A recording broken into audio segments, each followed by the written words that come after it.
Bonjour à tous et bienvenue dans cette nouvelle vidéo de Strike Team ou comment devenir rentable avec les options. Aujourd'hui, légende urbaine numéro 3. On va aborder le sujet de la vente à découvert avec un go sur la vente à découvert. Le marché est baissier et donc, comme beaucoup de personnes le préconisent, c'est le moment de shorter. Alors, qu'est-ce que la vente à découvert? La vente à découvert, ça veut dire que vous allez vendre quelque chose que vous ne possédez pas. Vous entendrez souvent les termes vente à découvert, à nu, vente à nu ou naked. Aujourd'hui encore, on va travailler sur ce schéma avec abscisse ordonnée, notre profil de risque. Ici, vous avez donc l'actif. Sur l'abscisse, l'actif, plus il va à droite, plus il gagne en valeur. Plus il va à gauche, plus il perd en valeur jusqu'à arriver au zéro. Ce qui signifie pour vous soit des profits, soit des pertes. À droite, on est plutôt dans la zone de l'infini et à gauche, on est plutôt dans la zone du limité. Si on prend à partir de l'actif, on trace un trait comme celui-ci, on peut diviser en 4 carrés notre graphique avec une première zone en haut à droite qui est la zone des profits illimités. En bas à gauche, la zone qui craint du boudin, la zone de perte illimitée. Et en haut à gauche, la zone de profit limité. Et en bas à gauche, la zone de perte illimitée. On va faire vite fait un rappel pour qu'on soit tous d'accord sur de quoi on parle déjà. Sur comment ça se passe déjà une vente, un achat normal d'actions, un achat normal de TF ou de sous-jacent. Donc on a Paul et Lucie. Lucie possède une action XYZ qui cote 58 $. Ça intéresse Paul parce que Paul pense que ça va monter. Et donc Paul va l'acheter à Lucie donc, pour 58 $.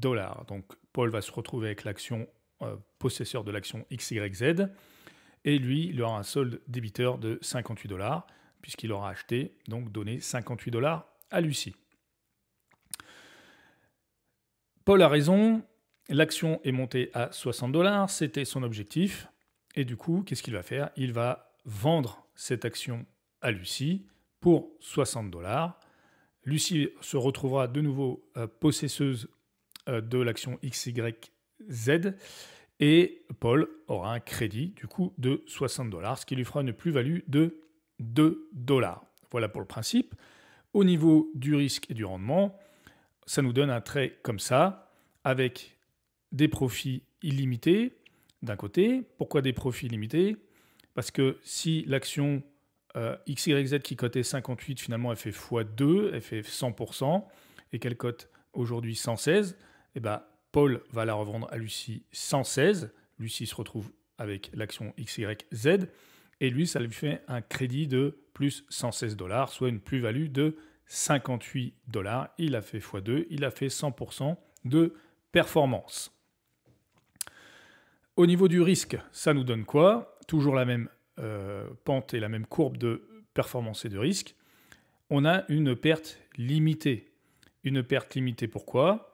Parce que si l'action XYZ, au lieu de faire 100%, elle tombe à 0, je mets 1 $ pour faciliter les calculs et que ce soit un peu plus simple, 0 ou 1 $, et ben Paul va revendre l'action XYZ à Lucie pour 1 $. Il va avoir un crédit de 1 $. Et du coup, moins 58 plus 1 $, ça lui fera une perte de 99% de son investissement à peu près, 57 $ en négatif. Mais si l'action tombe à zéro, la société fait faillite. Il a une perte de 100% de son investissement. Mais voilà, une fois que l'action est à zéro, elle est à zéro. Vous avez perdu 58 $, point barre. Vous ne pouvez pas perdre plus que ça avec une stratégie normale d'achat-revente d'actions ou d'ETF ou de n'importe quel autre sous-jacent. Maintenant, comment ça se passe sur la vente à découvert? La vente à découvert, du coup, c'est que vous pensez que le marché va aller dans l'autre sens, va être baissier. Donc, on va faire intervenir, en plus de Paul et de Lucie, une troisième personne, Martine, qui se trouve à gauche de l'écran. Et Martine, elle possède les actions XYZ. Qu'est-ce qu'elle va faire de ces actions? Elle va les prêter à Paul, parce que Paul, lui, il pense que XYZ va baisser. XYZ cote toujours 58 $, et donc Paul, une fois qu'il aura récupéré les actions de Martine, va les vendre à Lucie. Il aura donc un crédit de 58 $. Les actions se retrouveront dans la poche de Lucie. Et donc, comment va-t-il faire sa plus-value? Eh bien, s'il a raison et que l'action passe de 58 $ à 50 $, donc que l'action baisse, Paul va pouvoir racheter l'action XYZ à Lucie pour une valeur de 50 $, ce qui lui fera un débit donc de 50 $, soit une différence de plus 8 $, plus 58 moins 50, il reste 8 $. Paul a fait une plus-value de 8 $. Maintenant, il n'y a rien de magique. Martine, dans l'histoire, veut récupérer ses actions. Donc, Paul va rendre les actions à Martine. Mais Martine, comme elle n'est pas folle, elle va lui claquer des frais et comme c'est un prêt, des intérêts. Et Martine, elle, fait son business de prêt d'actions pour vendeurs à découvert. Voilà comment se passe la vente à découvert. Mais avec quel risque et quel profit? Donc la vente à découvert, donc shorté, si la courbe partait de bas à gauche pour l'achat normal et montait de haut à droite, c'est l'inverse, c'est à l'envers, hein. On est dans l'autre sens, donc la courbe est inversée. Donc le petit problème avec cette histoire, c'est que vous allez avoir des profits limités. Pourquoi limités? Parce que si l'action XYZ tombe à 0 ou pas loin, 1 $ pour l'exemple ici, au moment du rachat, Paul, lui, il va racheter 1 $ l'action, il va avoir donc un débit de 1 $ et il va gagner donc 57 $. C'est nickel. Maintenant, si ça valait 0, il aurait plus 58 $, mais il ne pourra pas avoir plus que 58 $ en profit parce que comme lui, il est dans l'autre sens, lui, quand l'action baisse, il gagne. À un moment donné, l'action, quand elle est à 0, elle ne pourra pas bien aller plus loin. Toujours même principe, il va falloir qu'il rende les actions à Martine. Martine lui claquera des frais et des intérêts de la même manière. Donc voilà, vente à découvert, shorté, vous expose à un profit limité. Mais qu'en est-il du risque? Le risque, comme vous les avez vus, il part du côté du carré en bas à droite, vers les pertes illimitées, et ça, c'est plutôt embêtant. Imaginons que XYZ fasse 1 fois 10, et au lieu de côté 58 monte à 580 $. Paul, à un moment donné, il va falloir qu'il rachète cette action parce qu'il va commencer à transpirer sévère. Du coup, il se retrouve possesseur de l'action à 580 $, mais il aura eu un débit pour racheter, il aura eu un débit de 580 $. Et donc, il encaissera une perte là de 522 $. Toujours pareil, Martine, elle est pépouse à gauche, elle récupère ses actions XYZ et elle claque à Paul des intérêts et des frais. XYZ peut monter, faire x10, faire x100, faire x1000. Il n'y a pas de limite à la croissance d'une société, à la croissance d'une action. Donc, vente à découvert égale méga danger, égale risque illimité. Et ça nous ramène à la légende urbaine numéro 1 sur la vente de put, avec le fameux risque illimité sur la vente de put, qui est juste une information fausse et erronée, alors que sur la vente à découvert, beaucoup de gens vous diront c'est le moment de shorter, vas-y Maurice, vas-y Polo, en avant Guingamp, mais personne ne vous dira.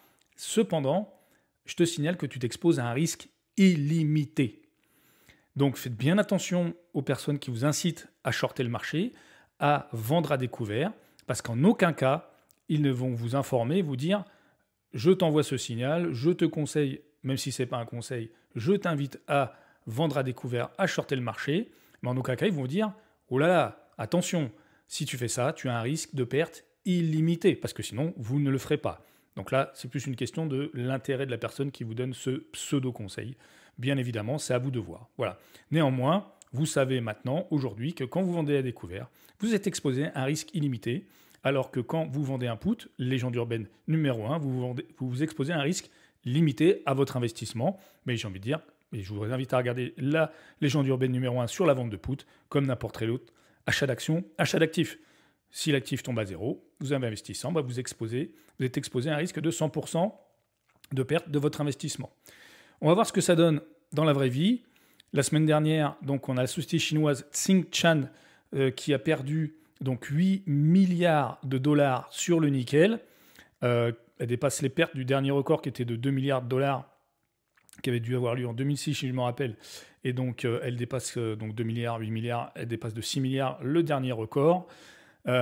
Juste pour vous avertir, c'est une société qui a plus de 60 ans. Ce sont des professionnels et ils se sont fait avoir.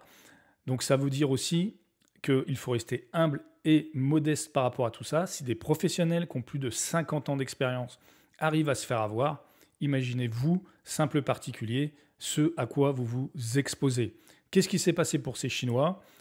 Dans le week-end du 4 au 7 mars 2022, donc la semaine dernière, le nickel a pris dans le week-end ce qu'on appelle un gap, un écart de prix entre la clôture du vendredi soir et l'ouverture du lundi matin de plus 24,27%. Donc là, les gars se sont retrouvés en panique et ont été obligés de clôturer, de prendre leurs pertes, même si le lendemain, si on regarde la troisième bougie, ils auraient pu être sauvés. Mais ça, c'est facile à dire après la guerre. Une fois qu'on est parti et qu'on a ce gap-là à l'ouverture, imaginez, le trader, il arrive lundi matin, tranquillou bilou, détendu, derrière son bureau, il se dit « Ah, on va partir pour une bonne semaine de trading ». Et là, paf, ça ouvre à l'ouverture du marché, ça ouvre à plus 24%. C'est comme si, ça arrive aussi dans l'autre sens, il y a des gaps baissiers, vous êtes à moins 22, moins 23, moins 24%. Je vous donne un dernier exemple assez connu qui a eu lieu dans la nuit du 26 au 27 janvier, là, donc pas de week-end, c'est juste d'un jour à l'autre, sur l'action AMC, tout ce qui est production cinématographique et cinéma aux États-Unis, enfin cinéma, les salles de cinéma. Donc dans la nuit du 26 au 26 janvier 2021, plus 310% entre la clôture du 26 et l'ouverture le 27. Ça avait fait toute une histoire, bien sûr, parce qu'il y avait des hedge funds qui étaient en train de shorter justement cette action et que c'était les gens alors Reddit, c'est pas les gens de Reddit, c'est sur un groupe Reddit qui était parti pour faire ce qu'on appelle un short squeeze, justement, c'est-à-dire partir et squeezer les gens qui sont vendeurs à découvert, aller les attaquer, et du coup, ils ont fait monter le cours jusqu'à 310%, et ils ont mis en danger le broker, ils ont mis en danger le fonds qui investissait, et donc, à ce moment-là, quand tout part en sucette, rassurez-vous, il n'y a plus d'amis, votre broker, c'est plus votre copain, il ne se passe plus rien. Qu'a fait le broker ? Il a tout simplement interdit à ses clients d'acheter des actions AMC. Et il est passé, et c'est le cas, c'était le cas la semaine dernière, je crois que c'est encore le cas aujourd'hui, où on suspend la cotation, par exemple, du nickel en ce moment ou d'AMC, mais plus que de suspendre, en fait, on va passer tous les comptes en sell only, ce qu'on appelle... alors c'est plus sell only, vous pouvez faire que de la vente, en fait, vous pouvez plus acheter l'action.